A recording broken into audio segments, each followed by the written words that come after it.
What is up, ladies and gentlemen? Welcome back to FudgeMuppet. This is the Elder Scrolls Podcast. I'm Scott here with Michael and Drew, and today we are talking about goblins and more broadly goblin-ken or kin or whatever. The goblin-like creatures additionally, sort of things like ogres and rieklings and stuff that get lumped into the one group under the umbrella of Malakath cares about you. So, which one of you guys would like to start us off? I mean, it's immediately quite interesting to talk about the fact that they're associated with Malakath, because other than their appearance, not much really ties them all together, except for the fact that Malakath is the god of the Orsimer, which there's going to be a whole argument about the connection between the orcs and the goblin-ken as well.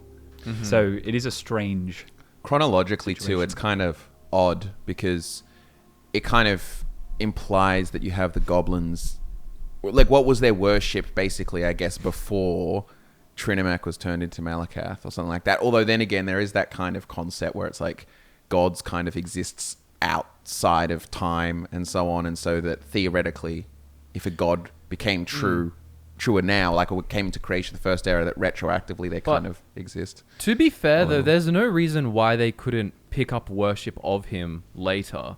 Like, I mean, you look at other races of the Elder Scrolls universe, it's not like they needed to keep that same religion since their origin point. I mean, look at what St. Alicia did, creating the Divine Pantheon, and how obviously the Needs, becoming Imperials and other races over time, would have taken on different religious, viewpoints. It wouldn't surprise me that, the goblins started worshipping Malakath when Malakath was more of a thing. Yeah. I always got the impression that, no offense to the goblin-ken, but they're not really of the level of intelligence to seriously think too hard about the god they worship. It's probably more ideas that they would worship, and it's much more tribal in nature, as opposed to looking at Malakath as their father figure. I feel like Malakath it's more likely that Malakath was imposed upon them than them choosing him for themselves. Well, I mean, they do have all the kind of goblin-centric cultural ideas with the shaman and the hierarchy, and I know that it is quite similar to orcs. Like, orcs do have their chieftains and the wise women and things like that, but some of the goblin stuff seems specific to them, and like it has nothing to do with Malakath. I mean, the giant like head on the staff and things of that nature, and different totems that they have. They could have had that culture, and then on top of that adopted worship of Malakath or Maluk or the blue god. Well, what's interesting too is out of pretty much everything, like even when it comes to like Needs or humans living on Tamriel before elves, which personally I think stacks up and there's evidence for it.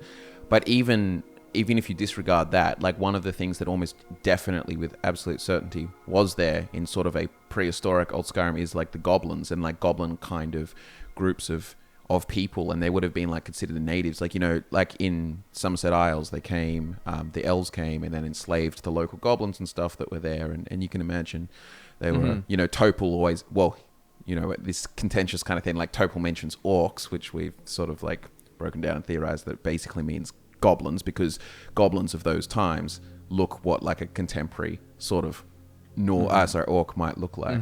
I mean, even in the Elder Scrolls Online, there's actually a lot of cool goblin or goblin lore added by the Elder Scrolls Online, but unfortunately it's I don't really like the look of them. But if you do look at the goblins in the Elder Scrolls Online and imagine that that's what Topol saw, you can kind of understand even more so why he could have thought that they were orcs, compared to like Oblivion's goblins, which are very like hunched over with huge prominent ears and very different looking faces. Yeah, for people who aren't like familiar with that too, it's like Topol is basically saying, oh, I saw orcs and so on, but chronologically the orcs as a race, the Orsimer, as we know, wouldn't have been created yet.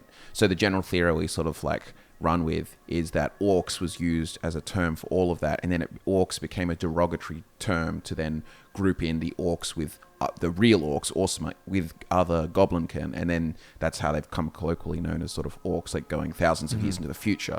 But it explains why Topol saw orcs. It also, like, something we should also take into account is that in like the very earliest Elder Scrolls games, orcs weren't a playable race, and they were kind of like a monster.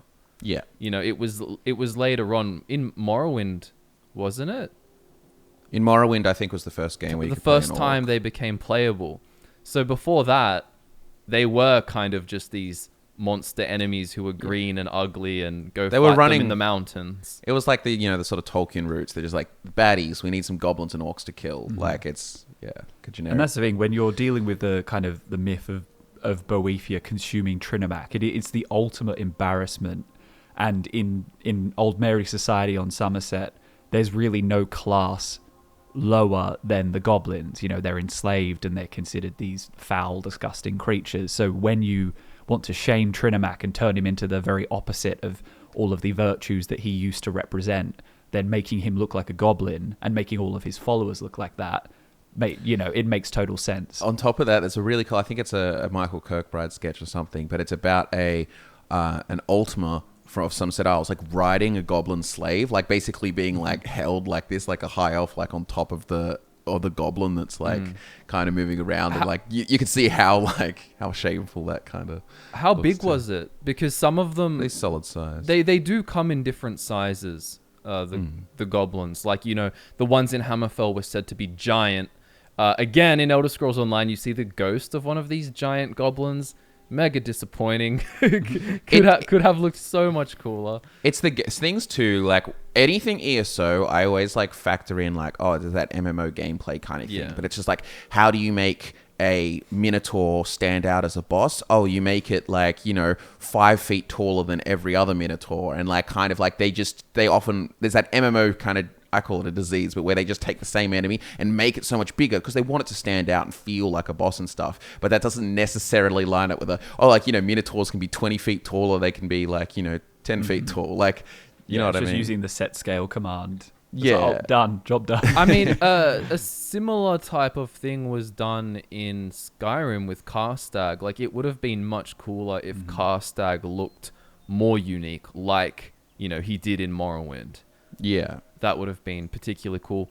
I guess going back to goblins in their earliest days, one of the most interesting things about them, obviously, as a race, is this whole idea of whether or not they really are, smart. Are they?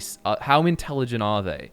Because the elves enslaved all kinds of races, like the Needs in Cyrodiil, but we don't go, oh, it's because they're a low intelligence race that was just so easy to subjugate.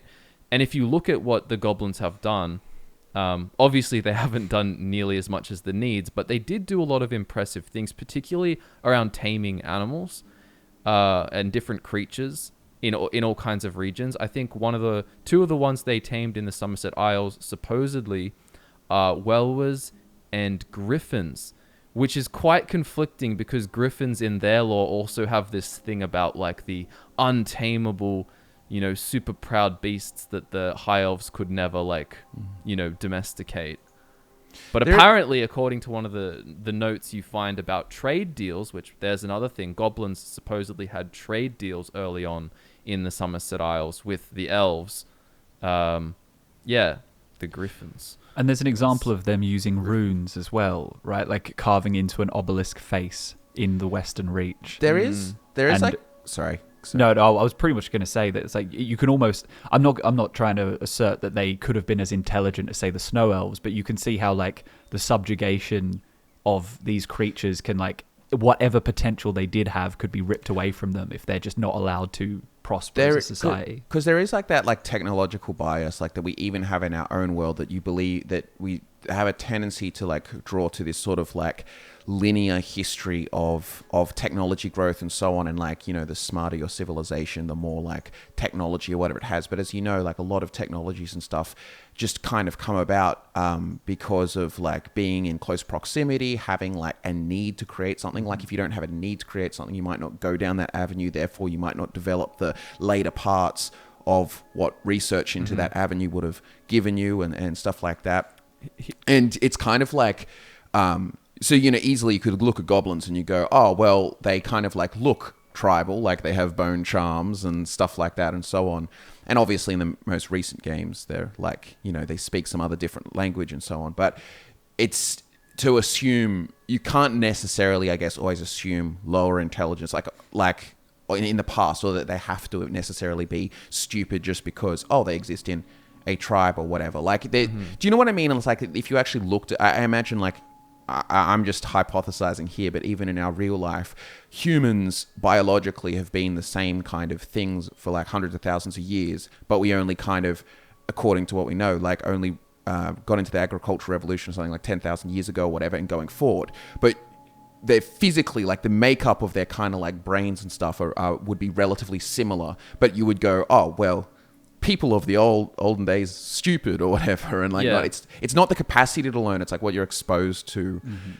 For sure. And stuff. I did find the Griffins thing, by the way. Apparently in early Altmer history they did try to tame them, but they couldn't because they were just too vicious, and then they harvested their eggs, but then the eggs wouldn't really hatch because the idea is if you get the egg and then it hatches, you could tame it from birth. But then when you go into this thing found in the Somerset expansion, Kingshaven trade record, it says it's trading records between the elves and the goblins. We have secured ongoing trade agreements with nearly every tribe in the region, so it's not just like one outlier tribe. The bounties of the sea have proven most appealing to these landlocked peoples, but textiles and tools are also in steady demand. So it's funny that these very early days of goblins are talking about them actually desiring tools and textiles. In exchange, we receive the fruits of their hunting and trapping. These tribes are adept at capturing and even taming the Welwers and Griffins that populate the area. Even so, we benefit most from bartering for the unrefined ore being extracted from the caverns that wind throughout these hills. The locals don't hold it in high value and seem to prefer to trade the raw ore for our refined goods. And by the way, for those who don't know, the Welwers are basically these four-eyed beasts, kind of like the shape of a boar meets a werewolf, almost like a four-legged creature. Yeah. Almost reminds me of like a different version of the bristlebacks that the rieklings or rieklings, another goblin, can ride on. But they're quite carnivore-ish looking, like yeah, yeah, these are very vicious. But there's an example of like it would be funny that like the advances in trapping or taming even, or being able to like, and later we see obviously now even like goblins with the Durzog creatures, which are like this kind of like reptilian kind of dog looking thing, which is obviously and you arguably could say too, like trying to taming predators and carnivores is a much harder job than like taming just a cow or like domesticating other sort of animals. Like we managed to do it with like dogs and stuff, but it's like notoriously it's like harder to, well, it's usually because I guess I imagine the like structure of predators are generally different. You like, for example, like I don't know, leopards or something are like a solo animal and they'll run off. Yeah, and it like I guess it also does come down to the temperament of certain animals, like the idea that we were able to tame horses but not like zebras. Yeah, because they've got such a difficult temperament, it was just never done. Yeah, but maybe these Durzogs were actually quite nice. Maybe, well, to goblins, yeah. But yeah, I just find that interesting because it just makes me think. In the most ancient days, you hear these stories, they actually sound more, quote, intelligent than they do these days. But if you took any, race, be it minotaurs or giants or some type of goblin who was intelligent, and you basically like made them all into slaves, stopped their society from doing anything, basically, and then they all end up being forced to live in like ruins and sewers and places like this to hide from the surface. Like they basically become subterranean as a society. Yeah. Of course they're not going to advance as much. They didn't have the, like... It's simply, I think people and intelligence like really overestimate a sort of like, like how people like understand intelligence on a day-to-day when you say, oh, someone's smart or whatever, but a lot of it is actually knowledge, not necessarily learning capacity. Mm-hmm. Simply put, if you took a human, if you had a baby right now and there's a bunch of like children or something, assume that you can like feed them through like a little like a zoo enclosure kind of thing. But if they grew up and they didn't have exposure to language and they didn't have exposure to like all of these, and books and reading and all of that kind of stuff, you would then go to them and consider, oh, you're stupid. Like, it's just actually exposure to knowledge, not like ability to learn. It's conflating intelligence with sophistication. Like the idea that if you're sophisticated high elf who has like straight shoulders and 12-piece cutlery sets, then for every dinner, then you're more intelligent than other creatures.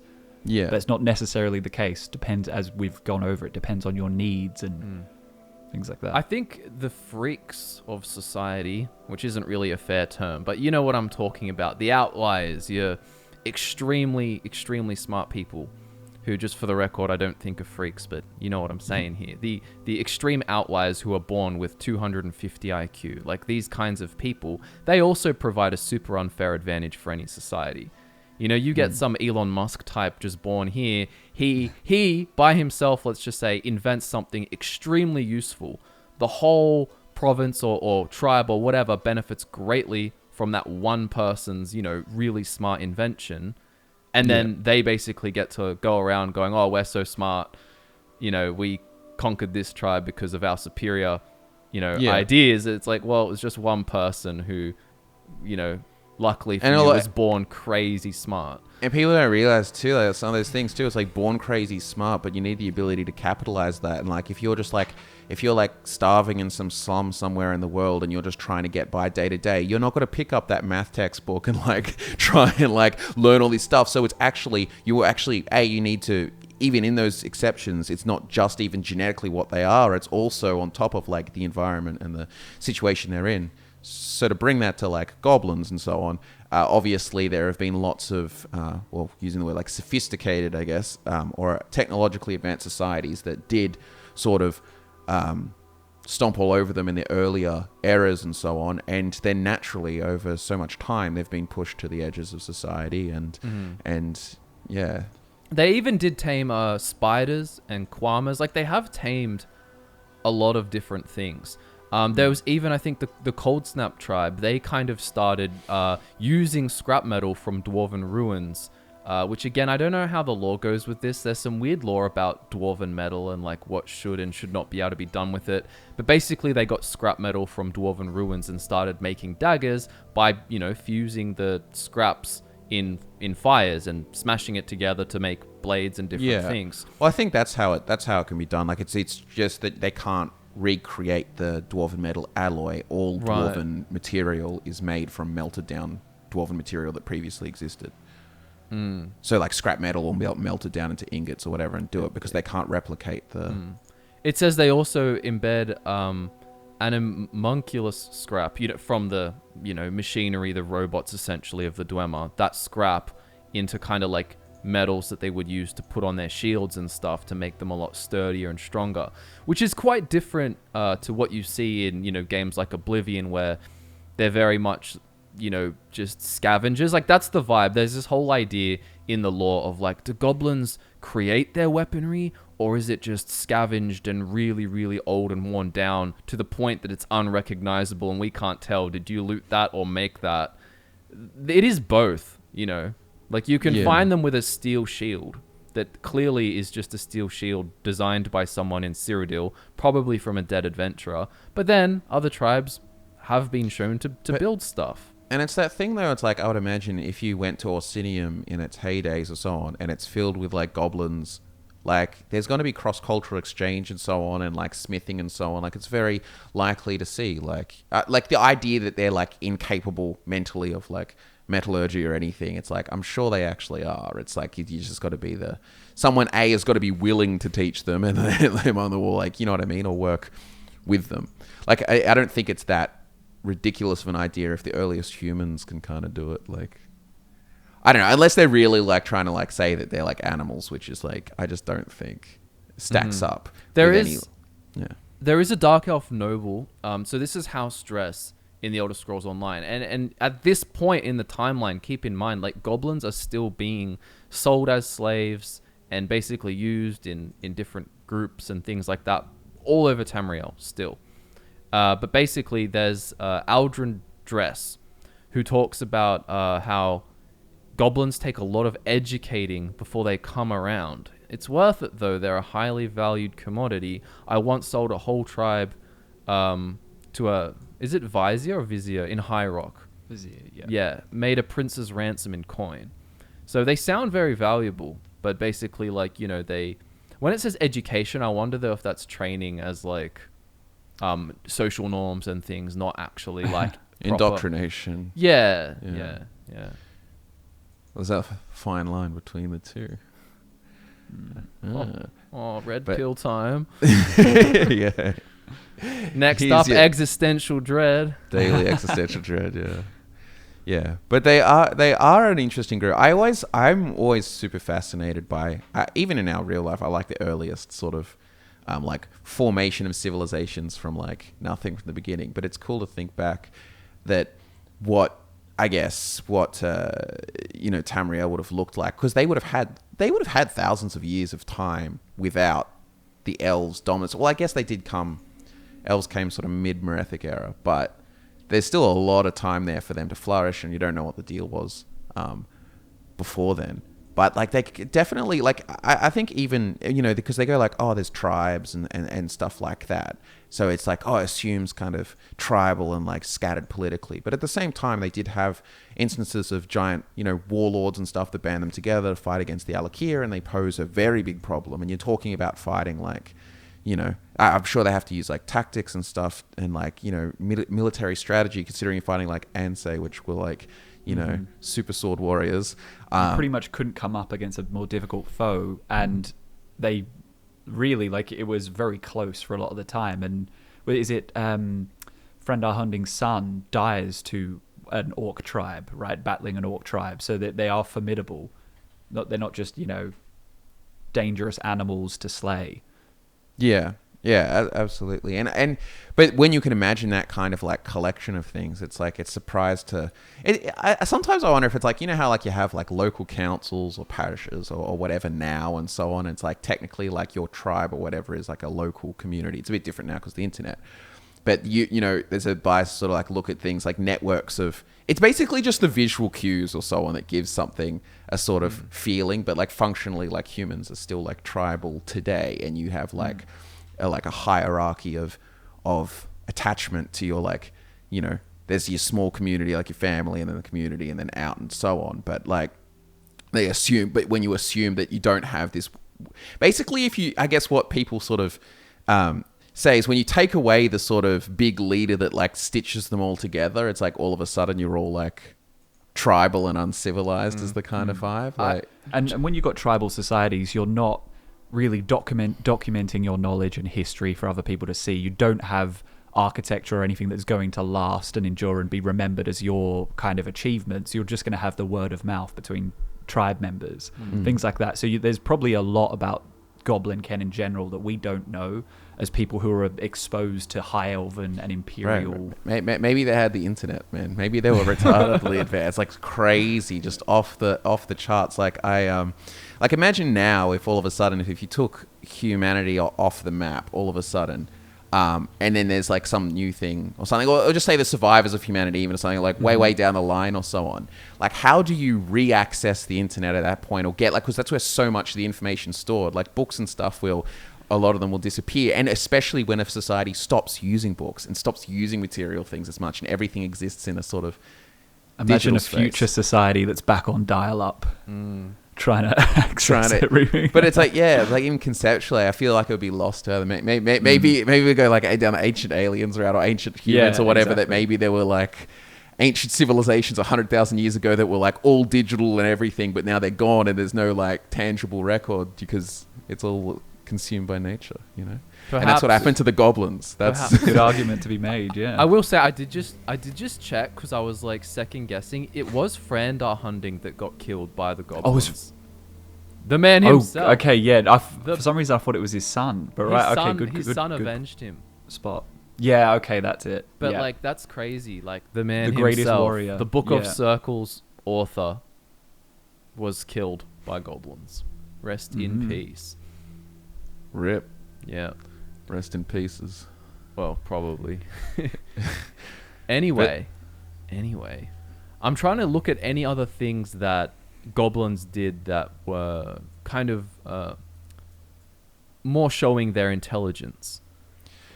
Most of it's going to be in a history long ago. If you do look at that, that magical obelisk created by Western Reach goblins and the unique runes and all of that kind of stuff on it. Like, if you do look at that, that looks like quite, you need to be like somewhat advanced with stonemasonry or whatever, or there is some degree of craftsmanship and stuff in those, at least in the Western Reach version. And then, you would imagine it's kind of exactly like humanity, but in different areas because of different technological pressures and circumstances. Like different groups of them could be more advanced than others, like they say about the Western Reach clans. It's actually funny. There was goblins that did want to be recognized. There were as sentient beings, and they worked with the Veiled Heritance to try and achieve that.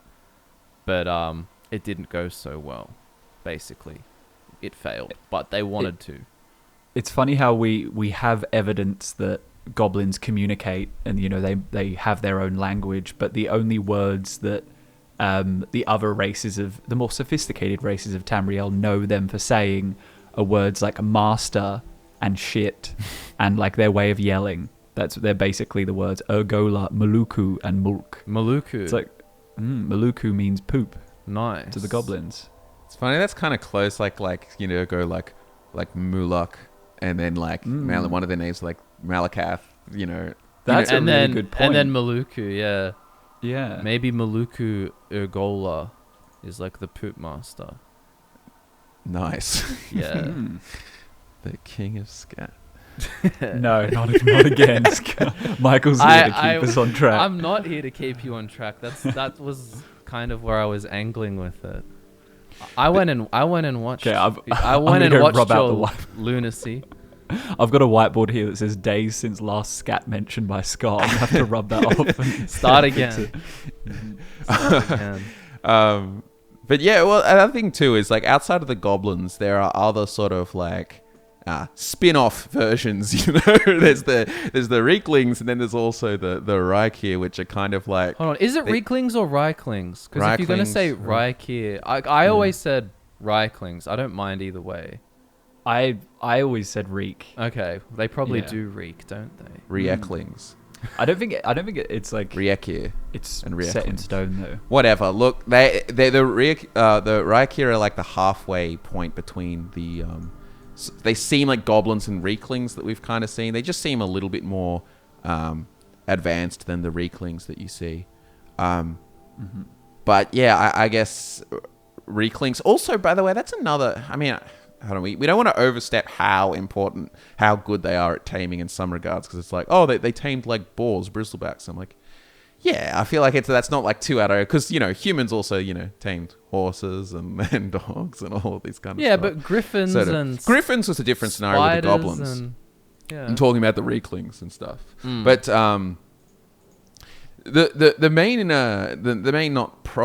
problem, but really is the rieklings are just blue goblins, and same as the Rykir. Like they don't seem to have any particular like additional culture on top of it. Oh, they do a bit. I mean, the like rieklings have all. Yeah, there's bits and pieces. Like they've got all these unique symbols that they draw on the walls and stuff like that. They like to hoard things quite a lot. Although any goblin tribe probably could do that. But it's as well, and they speak. I mean, on Solstheim they speak Tamrielic.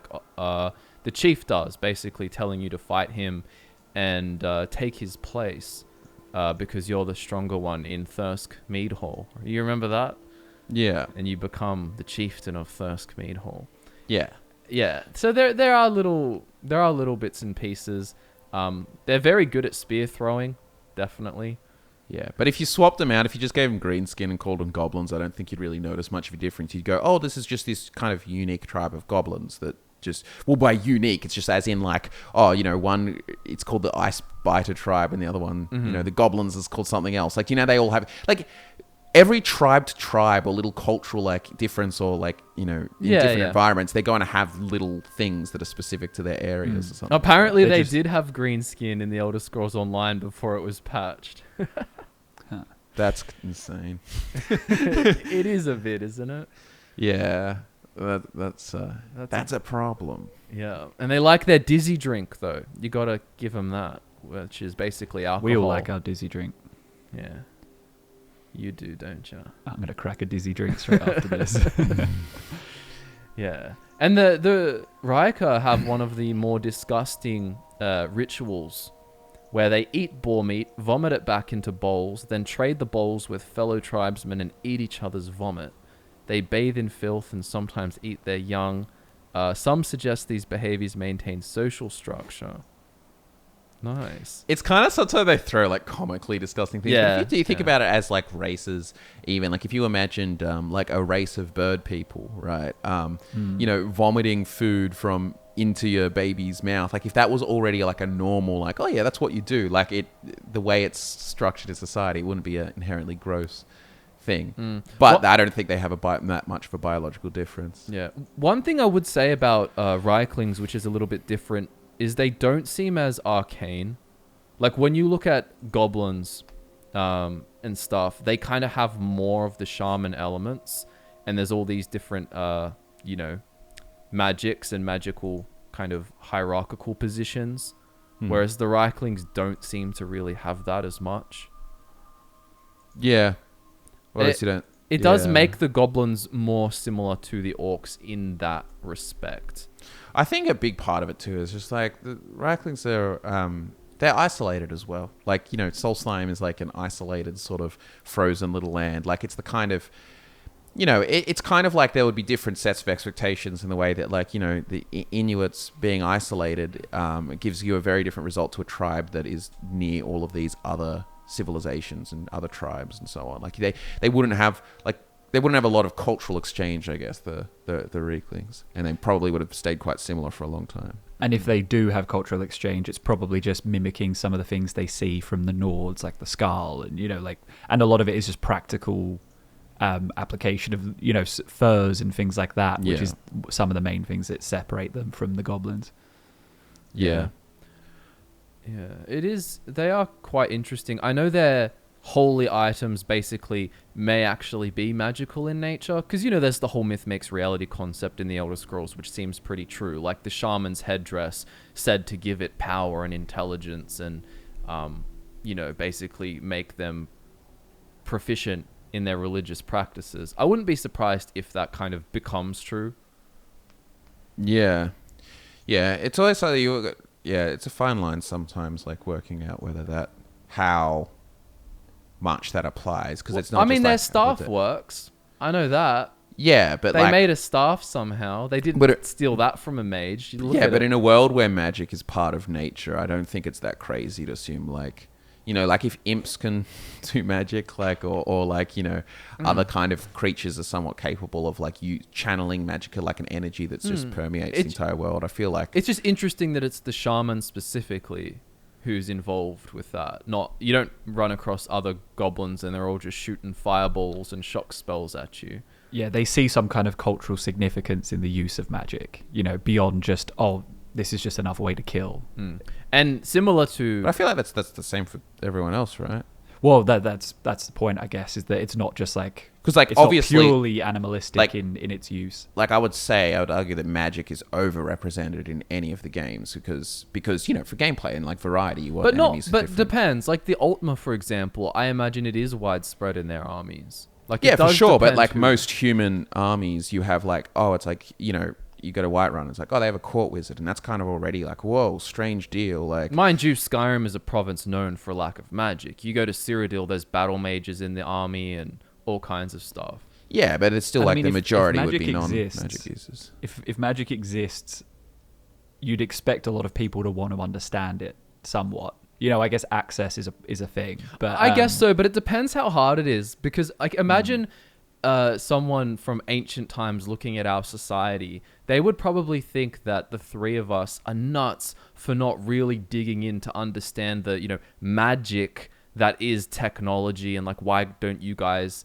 try and understand how to build your own, you know, computers or code or all these different things that have led to all this crazy stuff in society. And yet we're happy to just hit the light switch, go on and off, turn on the Wi-Fi router. We don't really have to understand the workings of how it works, as long as we're essentially goblins who just stumbled across better tech. Yes, yeah. And we benefit from the mages of our society, like Elon Musk, those types who, you know, come along and. But I think overall, from your like average society, like if you were to compare Nords, if you scaled a goblin society to the levels of and widespreadness of Nords, I think it would be similar level of like magic use. Like, you know, they have priests and stuff that are all like related to, you know, they'll use like healing magics and stuff like that. But then they also have like a few like, you know, higher tier intellectuals that can use magic. Like I guess rest. every tribe has a shaman. That's generally that's the impression I get. Yeah, but it's like every town would probably have a priest in the most, like, do you know what I mean? Like, Yeah, especially in yeah, more it's ancient times too, when Nords did have like the wise men, right? Yeah, but there's a difference always. Like, I think I understand, like, when you're approaching any of the lore stuff, you need to look at it and assume that there is when you apply, if you apply the scale of like just population, if you just put an even like times 1,000 to every single like demographic of Skyrim, it doesn't feel, it would like, basically I think it's only like 50% Nords or something when you look at like the NPC sort of like layout or something, or like, it's not, you wouldn't do 1,000 times for Farengar necessarily, or like court wizards or someone, like the way, there's a lot more, there'd be a lot more farmers, a lot more warriors, and a lot more like boring stuff that you can't, For sure. And going back to goblins, I'll also say that they do have, similarly to the orcs, they fight amongst each other a lot. Where other groups have banded together and formed like a big unified kind of culture, the goblins are split among many, many different tribes, and they'll fight each other. They'll steal items of cultural significance from one another, war over different things. So just like humanity. Yeah. I think it ultimately comes down to there just hasn't been a top dog to a certain... Well, there have, but and it's been other civilizations that enslaved them. But how there's kind of like... there's this idea, like, why the orcs always lose is that after they kind of like all spread out all over the place, versus other groups of, say, elves who, will go to Cyrodiil where the Aelids, will go to Morrowind, where the Chimer and later the Dunmer. The orcs kind of went to strongholds all over the place. By the time they all meet up and try and make Orsinium, there's been all this time for different cultural views to kind of like come about, like Malakath versus still worshipping Trinimac.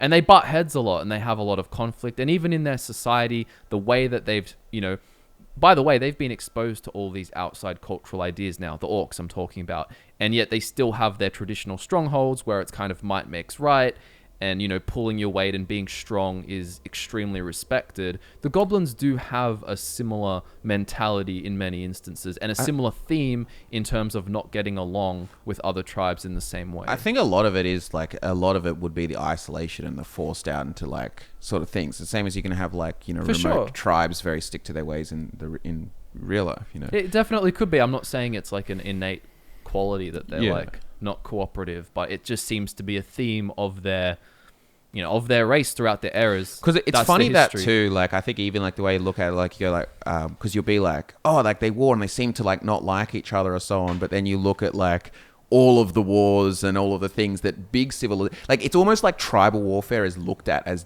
different and like pettier and to you're like saying full it's scale smaller warfare. Scale. It's just the same thing on a smaller scale. Yeah, is your point. Like, I mean, even the High Elves, like they had a coup and overthrew the kings and everything. And it's like, there's this new Thalmor organization and so on. That was only like 200 years ago in the grand scheme of things, and like obviously the Great War, but even humans among themselves, basically, I think most unity isn't really negotiated. A lot of times, it's just forced upon throughout history, like the empires, like. This is a bit random, but there's an item that can actually make you take on the appearance of a goblin from the Elder Scrolls Online. It's there's Shadow Silk gems grant the user the appearance of a goblin. And what the utility of that is. The Emerald Chalice, when drunk from, turns the drinker into a goblin. The only way to reverse that is by using human blood. Right. Mm-hmm. You know what? A lot of the goblin-ken stuff I think is kind of contrived in the way that they group them all together, in the way that, like, for example, ogres and even the gremlins and stuff, them being like roped in. Like, I could see like goblins to like rieklings, like, or the rieklings or so on. Like, they kind of look like just blue skin goblins. They're really close, but it's kind of like outside of like Malakath stands ogres. I feel like it doesn't. I feel like they often just go like, oh, goblin-ken just whatever Malakath sort of seems to like or so on, but I'm not necessarily. Do you know what I mean? They're like outcasts, and I know what you mean, especially ogres. Like, there's no reason why ogres couldn't be grouped as a completely different creature, like giants. Like just a different thing. They obviously do get enslaved by other races. They do worship Malakath, as you said. They do live in small primitive communities, but they don't seem to be like super similar to goblins necessarily. This is maybe a fun little theory, but like, what if all because like ogres have like elvenish sort of ears and stuff too, and so on. Yeah. But like, what if these were like old Elnafey that got like left on the Tamriel piece after like the Sundering kind of thing, and then over years and so on they like degenerate or some magic kind of thing or so on, but they're like the old Elnafey who weren't like lost to Tamriel and so on, but then there were like, you know, humans and stuff, but then they became the goblins of that area, you know what I mean? Like, because you know how they all have like the elven ears, like the pointy kind of elven ears, like whether it be like the ogres or goblins or whatnot, and people, you know, speculate it's like, oh, that's why they're related. Because like, basically, like, you know, in Tolkien kind of stuff, like orcs and such, which orcs and goblins I'm pretty sure is used interchangeably anyway, were like corrupted elves, like they came from the same stock, so they're like related in that, and that's why they have pointy ears. Perhaps so.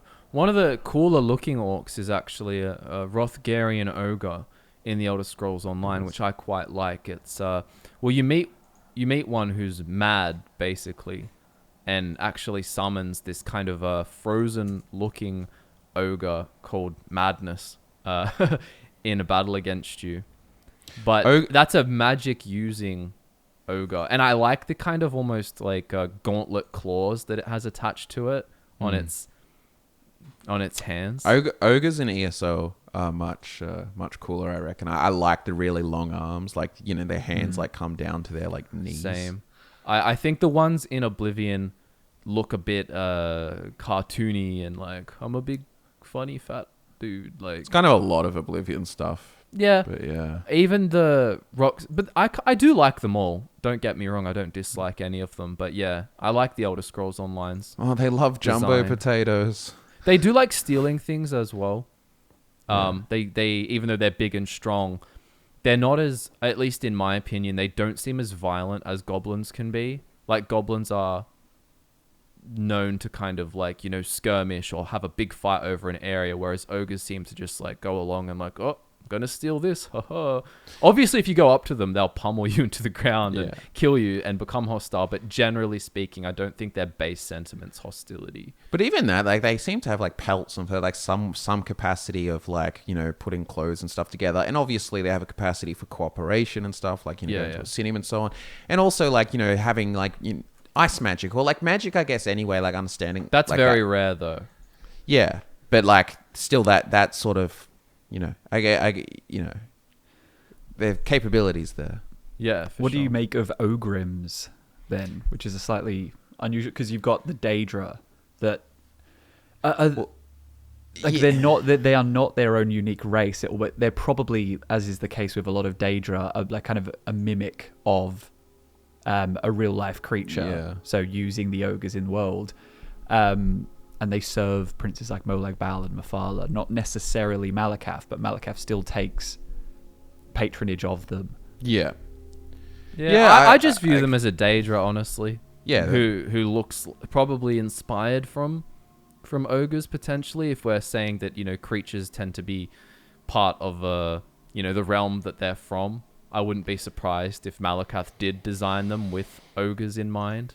So you think Malakath designed them? Potentially. I mean, because I mean, this is just a little theory I have, is that's not very well fleshed out, but it almost seems to me as if it was crafted by Daedra who don't like Malakath or don't like the orcs, and kind of create this, like, because they're immediately described as like low intelligence, fat-faced, ugly ogres, and it's like, it's almost like they want to laugh at these things, so they have them. And Sanguine has them as like bouncers at his parties. It's like they're just ridiculous as creatures. I just think that Malakath, we've talked about before how he kind of can't exist if his sphere is dismantled by the outcasts that he kind of is the father to becoming accepted.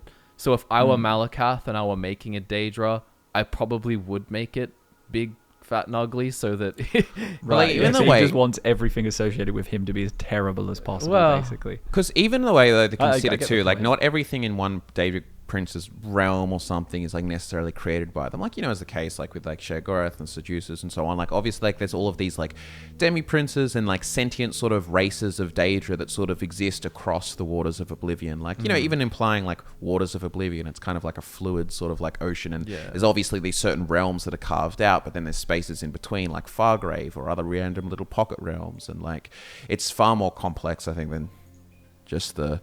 So, you know, Ogrim could have easily existed prior. They don't necessarily have to. For sure. But can they just exist independently of any Daedric prince's kind of imaginings? It doesn't necessarily need to be, you know... Yeah. Well, like, I don't... When I say I think they're...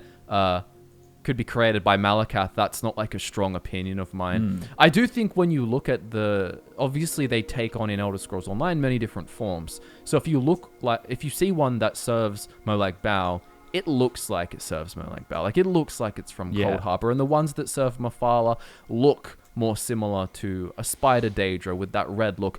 My favorite Ogrim is actually the natural one that you see in Morrowind or in the Legends card art, where it's with just the nipple piercings. Well, not in the card art, but the green one that just looks like it doesn't have a easy to pick claim. Like, oh, you've got the Cold Harbor skins, you know, color scheme on. Yeah. The pierced nipple makes the difference. Yeah. I think. And it's a weird, it's a stylistic choice for the Ogrim. I guess they are fashion conscious. Yeah. Boost. Going also, gremlins are a very niche one to mention. Basically, little creatures that Cyrus the Red Guard was transformed into at one point. I don't think we'll really ever see gremlins again. It feels like one of these kind of like old school things. Are you saying that's not a great design? The one image we have of a gremlin? I don't know. I do know that they're kind of just lumped in with the goblin-ken that have lived in Orsinium and, you know.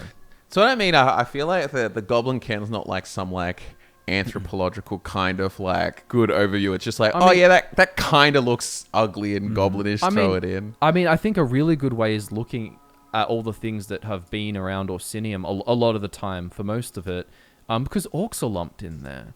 I mean, like, you know, you can't take it seriously just by that basic, you know, kind of fact that it's that kind of orcs thing are lumped in, and orcs are not. Orcs are clearly derived from elves. Because I feel like there's that kind of thing. Like, you could probably like throw trolls in there and get away with it. Like, you know what I mean? Like, people go like, oh yeah, like if do you know what I mean? Like, there's not a huge... Yeah. Basically, you just need tusks and... In Elder Scrolls trolls don't have 6, if Malakath called like trolls his like little long lost brothers or something, everyone would just be like, all right. Yeah. It fits Well, enough. don't you give him... Isn't it troll fat you need? Actually, that sounds very, very familiar. For his shrine. I think it's troll fat and a Daedra heart in Skyrim, and then I'm pretty sure even in Skyrim it's troll fat. It's in Oblivion, sorry. Oblivion, it's troll fat. Absolutely. Yeah. And then in Skyrim, I think it's troll fat and a Daedra heart for the ritual to talk to him. But that implies kind of hunting. Yeah, you find her... Yeah, you bring it to the wise woman, don't you? The troll fat and Daedra heart, so she can contact him. Yeah. Interesting, right? So Malakath just likes anything yucky and stinky. Well, that's pretty much... One thing I will say, though, is why would he want you to slay one of... He would not... Maybe that's why he picks troll fat, because if he picked ogre teeth, he wouldn't want you to do that. Maybe they should actually listen to the lore in Elder Scrolls 6, and you should like present a giant pile of dung to them, you know, to Malakath for his shrine, like, or you have to like smear yourself in it before you go. Present yourself before the shrine and say Maluku Gola all like constantly. Yeah. A lot of these words, man, you could do some damage with them. You've got Abula, which means open. Maluku, meaning fecal matter, Agola, master, and Mulk when chastising children. Nice. Yeah. It is interesting that some can learn Tamrielic as well. Of all goblin-ken, although I'm not really sure about ogres there. Ogres, would you say ogres could be the least intelligent of the group? Yeah, probably. I'd say. Like outside of the Rothgarian one.